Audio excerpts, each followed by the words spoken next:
Термин оқырмандарым, бүгін мен сіздерге докторантура жайлы айтқым келіп отыр. Докторантура болғанда осы предзащита, защита жайлы.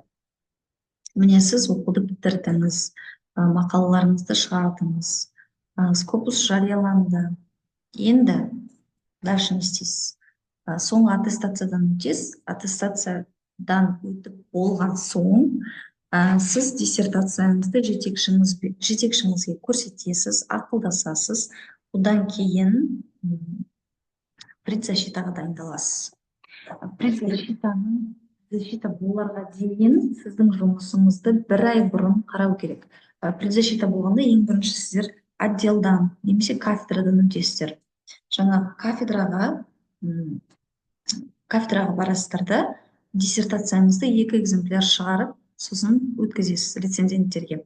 Сізге кафедра болған рецензенттерге өткізесіз. Жаңа жұмысыңыз бір ай қаралады. Сіздер мүмкін мен сияқты, мен ойладым, мен бітіремін, болды, сразу предзащитаға шығамын и ары қарай деген сияқты. Бірақ бір ай бұрын сіз құжаттарыңызды дайындау керексіз. Отдельно от аттестации НИРТ.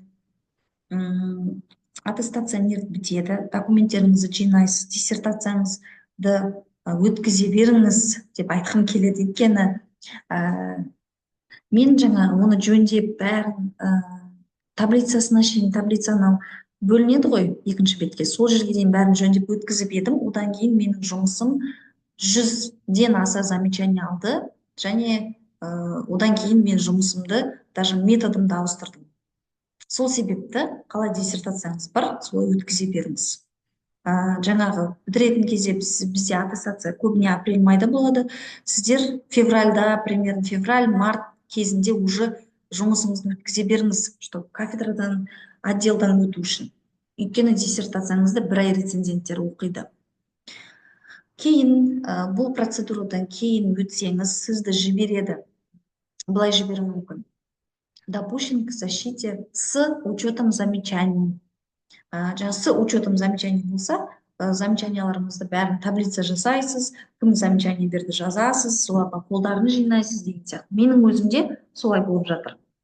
Одан кейін кафедрадан өткен соң барып сізге замечанияның бәрін жөндеп болған соң, қолдарын жинап болған соң, сізге предзащита қояды.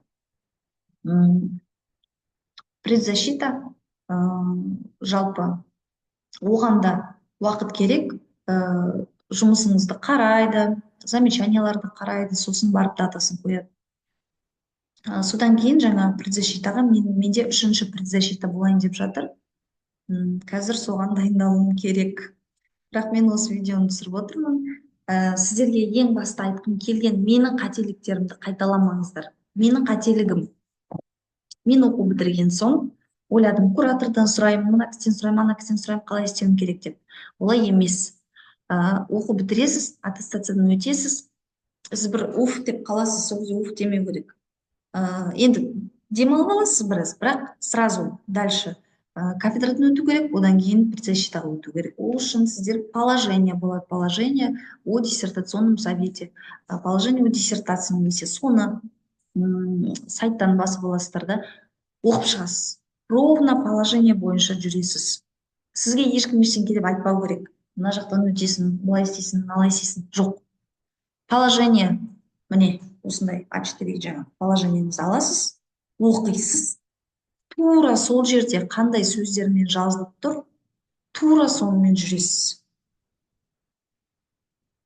Менің қателігім осында болды.